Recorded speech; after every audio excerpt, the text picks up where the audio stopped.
اعوذ باللہ من الشیطان الرجیم بسم اللہ الرحمن الرحیم. عزیزان مان، آج مئی 1983 کی 27 تاریخ ہے اور درس قرآن کریم کا آغاز سورہ الحدید کی آیت 28 سے ہو رہا ہے. 57/28. آغاز درس سے پہلے ریویژن پھر عرض کر دوں. پچھلی دفعہ میں نے یہ بتایا تھا ایک استفسار کے جواب میں کہ یہ شب برات جو ہے، یہ اس کے متعلق یہ حضرات بھی کچھ نہیں بتا سکتے کہ یہ کس واقعہ کی تقریب میں ہے. تو یہی کہتے ہیں کہ اس میں نوافل زیادہ پڑھے جاتے تھے، یہ ایک دن کا روزہ رکھا جاتا تھا. اس دن میں یہ کیوں کیا جاتا تھا، ان کے پاس کوئی جواب نہیں تھا. تو میں نے گزارش کیا تھا کہ یہ دراصل یہ جو آتش پرست ایرانی مسلمان ہوئے اور ان میں سے یہ برام کا جو تھے عباسیوں کے یہ وزیر بھی آگے قائم ہو گئے، تو یہ انہوں نے اپنی وہ جو حوث تھی آتش پرستی کی اور وہ مجوسیت کے جو جذبے تھے ان کی تسکین کے لیے آپ کا سارا اسلام ہی انہوں نے بدل دیا تھا. اور اسی ضمن میں یہ ایک تہوار جسے آپ کہتے ہیں آتش پرستی تو اب تک جاری ہے، یہ آتش بازی آپ کے یہاں چلی آ رہی ہے.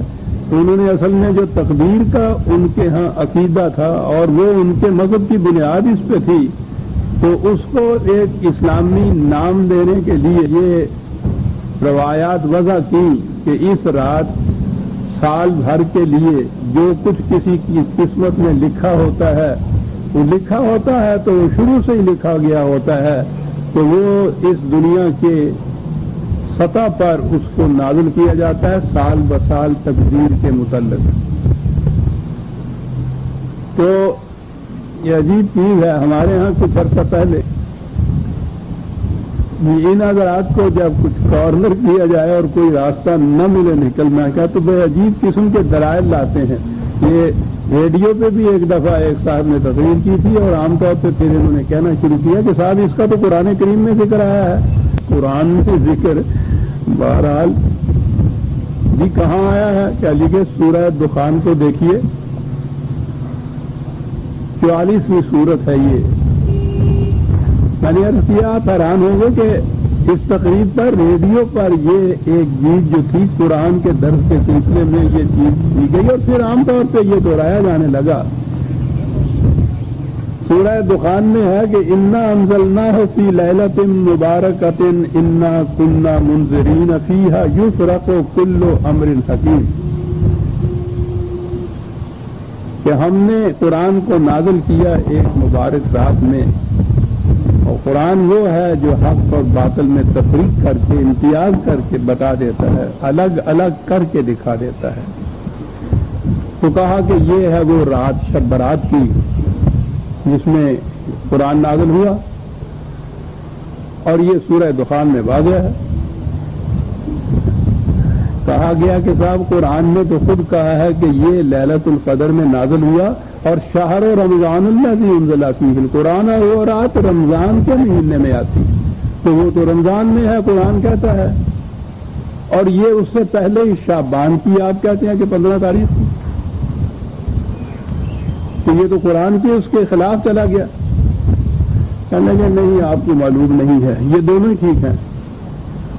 اچھا جی، وہ کیسے ٹھیک ہیں جی؟ یہ دونوں، وہ کہتا ہے کہ رمضان کے مہینے میں نازل ہم نے کیا، تم کہتے ہو شعبان کی اس تاریخ کو یہ نازل ہوا، اور کہتے ہو کہ قرآن میں یہ بھی ہے قرآن میں وہ بھی ہے. تو کیا بات ہے قرآن کی؟ تو جی یہ کیسے ہوا؟ دونوں کیسے ٹھیک ہوئے؟ کہہ لیں گے دونوں ٹھیک ہیں. یہ شعبان کی اس رات کو جو یہ سورہ دخان میں کہا گیا ہے، قرآن لوح محفوظ سے پہلے آسمان کے اوپر نازل کیا گیا، تو یہ وہاں آ گیا. یہ تو آ گیا شب برات والا قرآن، اور وہ شہر و رمضان والا جو ہے وہ پہلے آسمان سے پھر آہستہ آہستہ 23 سال میں رسول اللہ تک پہنچا.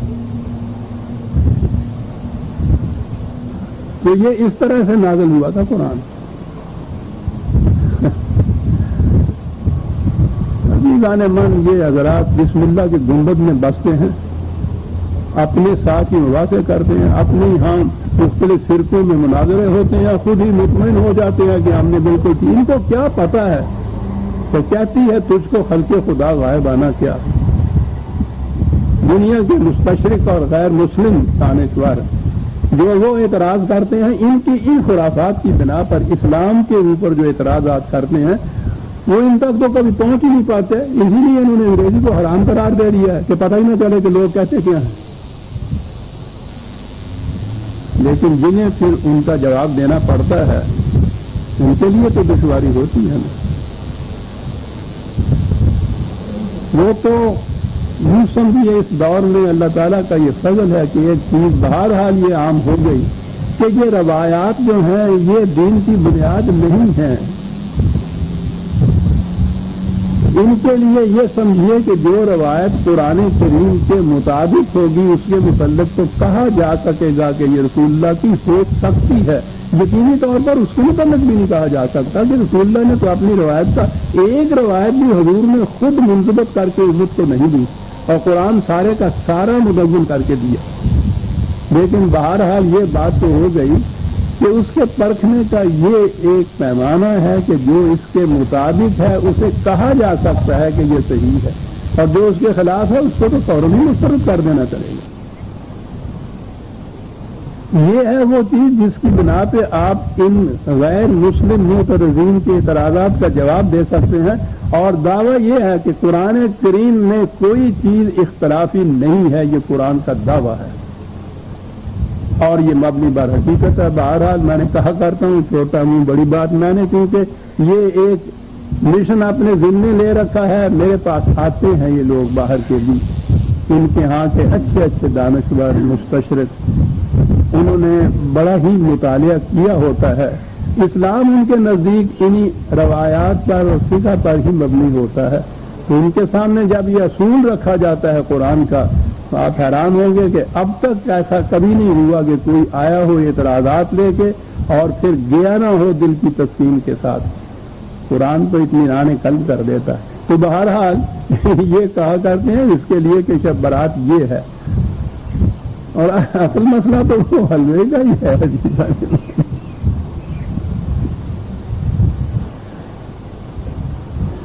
تو وہ بات خلیل جبران کی، وہ عجیب شخص تھا، یہ لبنان کا وہ شاعر تھا، اس کی نظموں کے ترجمے بھی ہو گئے ہیں. ایک لفظ ہے کہ جنت کی دیوار کے اوپر میں اور شیطان جھانک رہے تھے تو اندر کیا دیکھا؟ حلوے کے ایک ڈھیر کے اوپر ملا بیٹھا ہوں رہا تھا.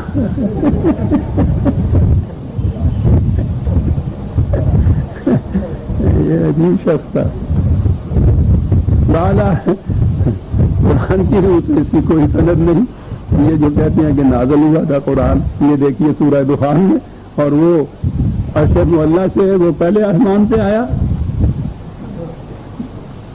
عزیزان من ان پہ بھی کوئی دم کرنے کو جی نہیں چاہتا کہ وہ بہرحال بالواسطہ کہیں قرآن تک نہ جا پہنچے. اور میں نے بتایا جائے کہ یہ کیا انداز ہے تمہارا بات کرنے کا. لوح محفوظ سے ایک دفعہ پہلے حلے میں یہ آسمان اول کے اوپر آیا تو کیا اس کے بعد معاذ اللہ تھک گیا، پھر آگے نہیں چل پڑا، اور وہاں سے آسمان اول سے پھر آہستہ آہستہ 23 سال میں رسول اللہ تک پہنچا. اور قرآن کہتا ہے اپنے متعلق کہ جبریل نے سے رسول اللہ کے قلب پر نازل کیا. اور جب قرآن نے کہا کہ شہر و رمضان الذی انزل فیہ القرآن، تو جو کچھ بھی کہو رمضان کے مہینے میں تو کہو. لیکن یہ شعبان کے مہینے میں یہ نازل ہو رہا ہے. اب جب یہ کہا کہ صاحب یہ تو اس کے خلاف جاتا ہے تو کہنے لگے نہیں صاحب یہ 2 دفعہ نازل ہوا تھا. بہرحال یہ ہے ساری حیثیت اس کی عزیزہ نے بات. یہ سارا اجمی اسلام ہے، قرآن کا اسلام نہیں، رسول اللہ صلی اللہ علیہ وسلم کا دیا ہوا اسلام نہیں ہے. تو بہرحال اب درس میں بات آ گئی جی. 44 نمبر کی دخان، سورہ دخان کی پہلی 3 آیتیں ہیں. سورہ دخان میں نے عرض کیا تھا 44 نمبر ہے اس آیت کا. 44/1 سے 4 تک ہے جی.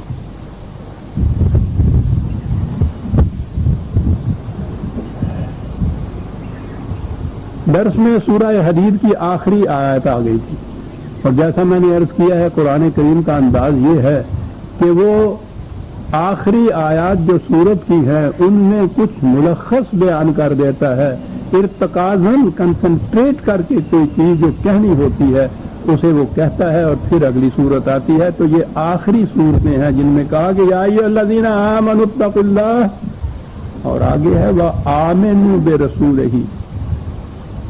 یہ بڑی اہم چیز ہے. اے ایمان والو، یعنی مخاطب کیا جاتا ہے یا ایھا الذین آمنوا کہہ کر، اے ایمان والو، اور ان سے کہا کیا جاتا ہے آمنوا برسول، ایمان لاؤ تم رسول پہ، یعنی مخاطب کیا جاتا ہے اے ایمان والو، تاکید کی جاتی ہے کہ ایمان لاؤ تم. اور یہ ایک مقام پہ ہی نہیں ہے، آپ کو یاد ہوگا یہ درس میں کئی دفعہ آ چکا ہے، یہ متعدد مقامات پر یا ایھا الذین آمنوا سے بھی کہا گیا اور ایمان لانے کی دعوت تو رسول اللہ سے بھی کہا گیا ہے. آمن الرسول بما انزل الیہ من ربہ والمؤمنون کل آمن باللہ وملائکتہ. اور یہ جو ہے یا ایھا الذین آمنوا یہ کہہ کر تو میں یہی کہا کرتا ہوں کہ یہ آمنو پہلا جو ہے اس سے مراد ہم مسلمان ہیں، کہ اے اپنے آپ کو مسلمان کہہ رہے ہیں والو، تمہارا ایمان نہیں ہے، ایمان لاؤ. اور ہم پہ تو یہ آیات بالکل صحیح منطبق ہوتی ہیں صاحب. یعنی ویسے رسمی بھی اگر آپ دیکھا جائے تو ہم میں سے کوئی رسمی طور پہ بھی ایمان لایا ہے. ایک غیر مسلم کو مسلمان ہونے کے لیے بہرحال ایک رسم تو ادا کرنی پڑتی ہے، 4 کلمات جو ہیں یہ کلمے پڑھنے پڑتے ہیں، اس کے بعد وہ مسلمان ہوتا ہے. ہم نے تو وہ بھی نہیں کیا ہوتا. یہ جائے کہ جو ایمان کی شرط ہے اس کو پورا کیا جائے. اور آپ کو یاد ہے کہ قرآن نے جو کہا تھا عرب کو، ان بدو کو، کہ یہ کہتے ہیں ہم آمنا، کہ ہم ایمان لے آئے. ان سے کہو یہ نہ کہیں کہ ہم ایمان لے آئے ہیں، یہ کہیں کہ صاحب ہم اسلامی مملکت کے سامنے ہم نے سر تسلیم خم کر دیا ہے. کیوں نہ کہیں کہ ہم ایمان لے آئے ولکن لا يدخل الایمان فی قلوبکم، ایمان تمہارے دل کی گہرائیوں تک نہیں پہنچا. تو مسلمان کہلانے کا تو حق اس کو ہوگا جس کے دل کی گہرائیوں تک ایمان پہنچا ہوا ہو. قرآن خود کہہ رہا ہے ان سے کہ ابھی نہ کہو کہ ہم ایمان لے آئے ہیں. تو ہم نے تو ویسا ایمان بھی ہم تو نہیں لائے جیسا کہ وہ اعراب لے آئے ہوئے تھے. بہرحال انہوں نے اپنے آپ کو سرنڈر تو کر دیا تھا ان قوانین کے سامنے. اور عزیزان من، نہ تو صرف قوانین اسلام کہلا سکتا، صرف نہ قوانین کی اطاعت صرف اسلام کہلا سکتی ہے. یہ تو پورے کا پورا اسلام جو ہے نافذ کرنا ہوگا آپ کو ساری زندگی کے اندر. مخلوق اس علم کاف پتن، اسلام کے اندر پورے کے پورے داخل ہو جاؤ گے تو پھر اسلامی کہا جائے گا. تو بہرحال کہا ہے یا ایھا الذین آمنوا اتقوا اللہ، قوانین خداوندی کی خلاف ورزی کے نتائج سے ڈرو. یہ جو ہے نا اللہ سے ڈرو، یہ بڑا غلط تصور دیتا ہے. عزیزان من، اللہ ایسی شے نہیں ہے کہ جس سے ہر وقت آدمی ڈرتا ہی رہے، کانپتا ہی رہے. وہ قرآن تو اس معاشرے کی جس میں قوانین، جس میں نظام خداوندی کے پورے کا پورا نافذ ہو، اس معاشرے کی سب سے بڑی خصوصیت یہ بتاتا ہے کہ لا خوف علیہم ولا ہم یحزنون، اس میں کوئی کسی قسم کا خوف نہیں ہوگا. خوف کیا، وہ تو حزن بھی نہیں ہوگا. تو بہرحال اس معاشرے کی خصوصیت کبریٰ یہ ہے کہ خوف نہیں ہوگا، ڈر نہیں ہوگا. ایک طرف تو یہ بتائے اور دوسری طرف ہم قدم قدم پہ کہیں کہ صاحب وہ ڈرتے رہتے ہیں، خدا سے خوف ہوتا ہے ان کو. یہ بات نہیں ہے عزیزان من، خدا ڈر اور خوف کا مقام نہیں. یہ تو ہم اپنے بچوں کو بچپن ہی سے ان کے دل میں ایسا ڈر ڈالتے ہیں خدا کے متعلق بھی او پاگ آیا او نیکی آئی او پتہ نہیں کی کچھ آ گیا، انہوں نے ڈرا ڈرا کر کچل کر رکھ دیتے ہیں ان کی ذات کو۔ اور پھر ہمارے یہاں تو شروع سے آخر تک ڈر ہی ڈر ہے، ایک قدم آپ بے خوفی سے نہیں نکل سکتے باہر، ڈر تو چھلانے کی طرح ہم سب کے ساتھ چلتا ہوا ہے۔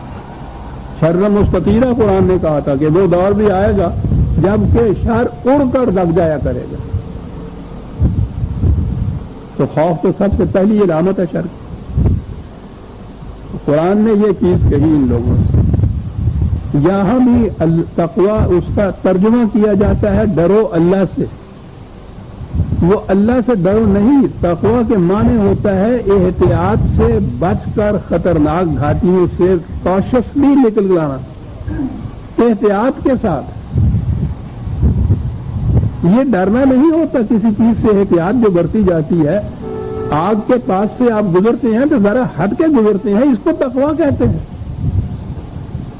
کانٹوں والی باڑ کے سے آپ میں گزرنا ہو اور جو اربوں والے کپڑے ہوں ڈھیلے ڈھالے، یہ اس کا مفہوم خود حضرت عمر رضی اللہ تعالیٰ انہوں نے اس تشبیہ سے سمجھایا تھا کہ تم جب ایسی ڈنڈیوں سے پگ ڈنڈیوں سے گزرتے ہو جہاں دونوں طرف خاردار جھاڑیاں ہوں تو کیسے گزرا کرتے ہو؟ انہوں نے تو بتایا نا کہ صاحب ہم یوں کپڑے کو لپیٹتے ہیں، اس طرح سے احتیاط سے جاتے ہیں، کہتے ہیں اسی کو تو تقویٰ کہتے ہیں۔ تو واتق اللہ جہاں آئے گا اس کے معنی ہوں گے کہ قوانین خداوندی کے توڑنے سے، کی زرکشی سے، کی خلاف ورزی سے جو وہ نتائج پیدا ہوتے ہیں، تخریبی نتائج، ان تخریبی نتائج سے بچنے کے لیے جو راستہ اختیار کیا جائے گا وہ تقویٰ ہوگا خدا کا۔ اور اس اللہ کا تقویٰ اس لیے کہ وہ کسی غیر خداوندی کے تو قانون کی بھی اجازت نہیں دیتا کہ اس کو تسلیم کرو اور اس کی اطاعت کرو، اس لیے وہ تو سوال ہی نہیں۔ اطاعت تو قوانین خداوندی کی ہے، اور اس میں یہ تاکید یہ ہے کہ اس کی خلاف ورزی کے جو نتائج نکلنے ہیں، سینکیاں کھانے سے جو نتیجہ نکلتا ہے اس کو ذہن میں رکھو اور پھر سینکیاں نہ کھاؤ، یہ ہوا تقویٰ۔ آمنوا برسولہ، اس انداز سے ایمان لاؤ اس پیغام پر، اس تعلیم پر جو اللہ تعالیٰ نے اپنے رسول کے ذریعے بھیجی ہے تمہیں۔ اگر ایسا کرو گے تو یو کہ تم کفلین من رحمتہ، تمہیں دو حصے وہ دے گا، دوہرا ثواب دے گا اپنی رحمت سے۔ رحمت تو آپ کو پتا ہے کہ سامان نشو و نما کو کہتے ہیں، دوہرا، اور وہ تو قرآن میں ہے، ربنا آتنا فی الدنیا حسنۃ وفی الآخرۃ حسنۃ۔ اس دنیا کے اندر بھی شادابیاں، کامرانیاں، کامیابیاں، اور اس کے بعد کی زندگی کے اندر بھی فلاح اور فوز۔ تو یہ دونوں زندگیوں، دونوں جہانوں کی برکات اور نعمات جہاں ملتی ہیں، قرآن نے اسے کفلین کہا ہے، دو حصے ملیں گے تمہیں، دوہرا حصہ ملے گا تمہیں، یہاں بھی وہاں بھی یہ ملے گا۔ اس زندگی میں کیا پوزیشن تمہاری ہوگی؟ عزیزان مان، جماعت المومنین کی ذمہ داری ملاحظہ فرماؤ۔ ایک تو یہ چیز ہے کہ خود قرآن پر ایمان لاؤ، قرآن پہ غور و فکر کرو، سمجھو، اس کے مطابق عمل کرو۔ یہ تو ایک فرد کی زندگی ہو گئی، فرد ہی کی نہیں، آگے بھی بڑھیں یہ تو خیر مسلمانوں کی جماعت کی، جماعت مومنین کی زندگی بھی یہی سمجھو، خود قرآن کو سمجھنا اور اس کے اوپر عمل کرنا۔ قرآن کہتا ہے کہ تم اگر اس طرح کے تقویٰ اختیار کرو گے اور تمہیں حسنات اس زندگی کی دی جائیں گی تو پھر فریضہ تمہارا کیا ہوگا؟ یجعل لکم نورا تمشون بہ، ایک ایسی روشنی تمہیں دی جائے گی۔ اور قرآن کریم نے ہر مقام پر، مختلف مقامات پر خود قرآن کو روشنی کہا ہے، نور کہا ہے، خدا کی رہنمائی کو نور کہا ہے، اور اسی کی ضرورت ہوتی ہے۔ اس نے کہا ہے کہ قرآن کا، اسلام کا منشا یہ ہے کہ تمہیں ظلمات سے نور کی طرف لے آئے، تاریکیوں سے روشنی کی طرف لے آئے۔ اس سے زیادہ جامع، اس سے زیادہ واضح مثال کوئی نہیں ہو سکتی۔ اور تو میں نے عرض کیا تھا کہ ہر جگہ قرآن نے ظلمات کہا ہے، تاریکیاں جمع کی سیغے میں کہا ہے، اور روشنی نور واحد کے سیغے کے اندر ہے. تاریکیاں 1000 قسم کی ہو سکتی ہیں, روشنی ایک ہی قسم کی ہو. صحیح جواب ہمیشہ ایک ہوتا ہے, غلط جواب دوسری ہو سکتے ہیں. صحیح نشانہ ایک ہی ہوتا ہے, غلط نشانے سینکڑے ہو سکتے ہیں. وہ سارے ظلمات ہیں, تاریکیاں ہیں. نور ہے قرآن. نور کی خصوصیت وہ خود روشن ہوتا ہے. کسی دیے کو, اب تو دیے ہوتے ہی نہیں گھروں میں, لیمپیں بھی نہیں ہوتی. کسی بلب کے متعلق بتانے کے لیے کہ وہ اگر جلتا ہو وہ تو کہ وہ بلب ہے, یہ تو حماقت ہے. آفتاب آمد دلیل آفتاب, وہ بلب خود اپنی ذات اپنی ہستی کا اعلان کر رہا ہوتا ہے اس روشنی سے جو دے رہا ہوتا ہے. اس کو کیا کوئی دیا لے کے آپ روشنی کے بلب کو تلاش نہیں کرتے پھر رہے, یا لوگوں کو دکھانا ہو اگر کہ یہ کوئی بلب ہے, وہ تو یہ نہیں ہوتا کہ آپ موم بتی جلا کے کہیں کہ یہ بلب ہے. قرآن اپنے سمجھنے اور سمجھانے کے لیے خود نور ہے, اس کو کسی اور کی محتاجی نہیں. وہ تو تمہاری راہیں روشن کرتا ہے کہ جائے کہ ہم اس کو دکھانے کے لیے دیے اور موم بتیاں جلاتے پھرے.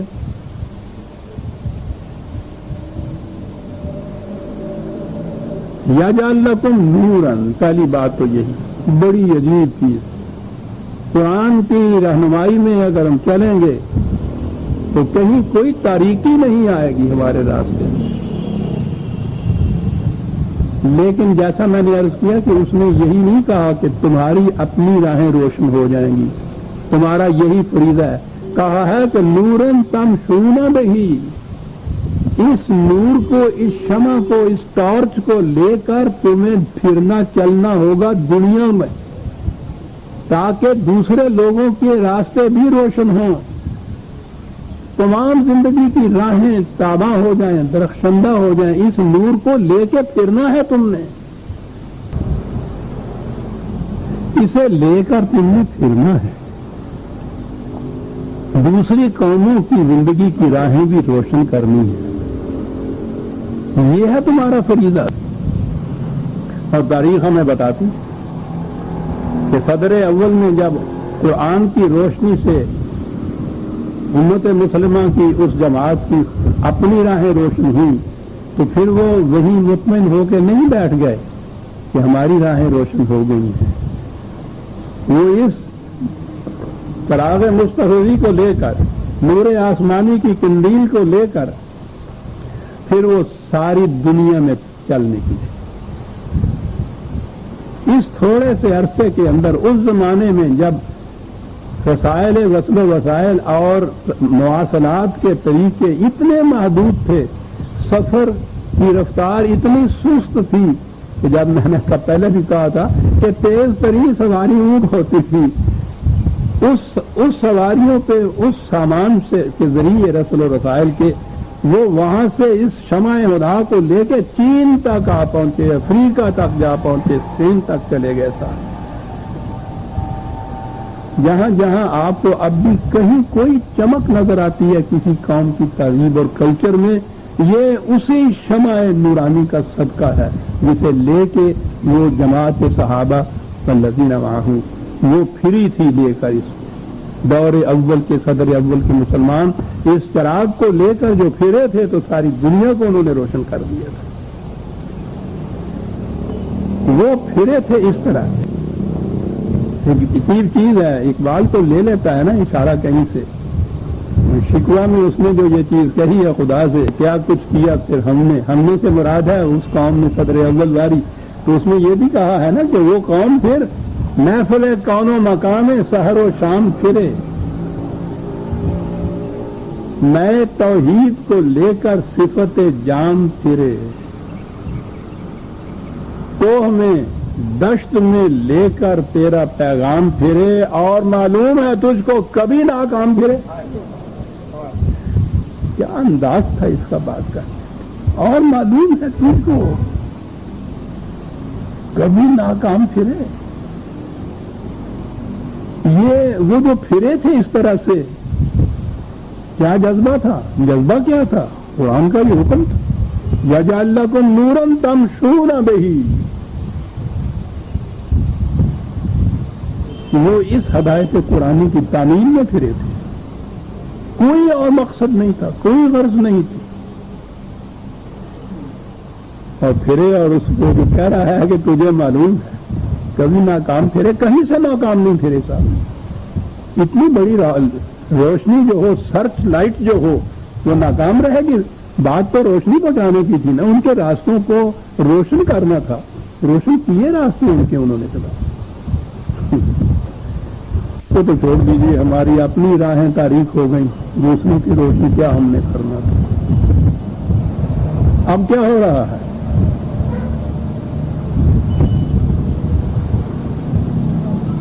اس روشنی کو اپنی بغل میں رکھنے کے مدعی، طاقتوں پہ رکھنے کے یا بغل میں رکھنے کے مدعی کہا جا سکے گا۔ اب بھی پھر رہے ہیں دنیا میں،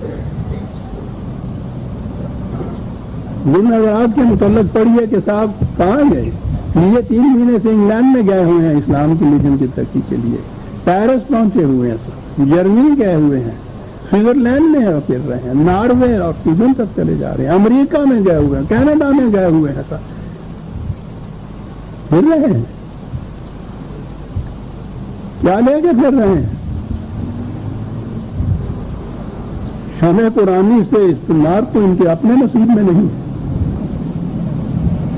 یہ تو انہوں نے دیے اپنے لیے بجھا رکھے ہوئے ہیں، کہ کیا لے کے پھر رہے ہیں؟ یہ ساری دنیا کے اندر آپ فنڈامنٹلزم، یورپ اور امریکہ کی استعمار پرست قوموں کا تراشیدہ اسلام، انہی کے وسائل سے یہاں تصویر میں عزیزان من، وہ ٹکٹ لے کر تو پنڈی تک جانے کی بھی توفیق نہیں ہوتی ان کے پاس، 6 مہینے کے لیے ایک دورہ، 5 سٹار ہوٹل کے اندر قیام،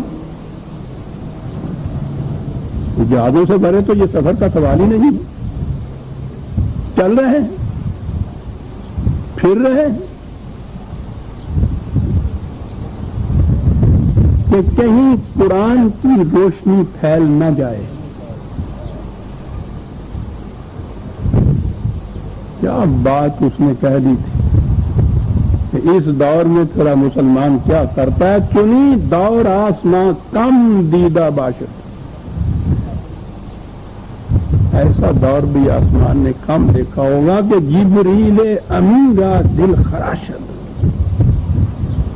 اور تو اور جبریل امین کے بھی دل جو ہے اس میں خراش آ رہی ہے کہ کیا ہو رہا ہے، کیا ہو رہا ہے، جس کے لیے اس قدر کرب سے، اضطراب سے، فغاں سے، آہ سے، نالہ سے، سوچ سے، گداز سے اقبال نے یہ کہا کہ جبریل امیرا دل خراشد کیا ہوا کہ خوش دیر بنا کر بند ہاں جا، کہ ایسا عمدہ ہے کہ انہوں نے مندر، عبادت گاہ، پرستش گاہ، دیر کیسا عجیب بنایا ہے، کیا ہے اس کی خصوصیت، کیوں ایسا عجیب؟ یہ ہے کہ پرستد مومن و کافر تراشد،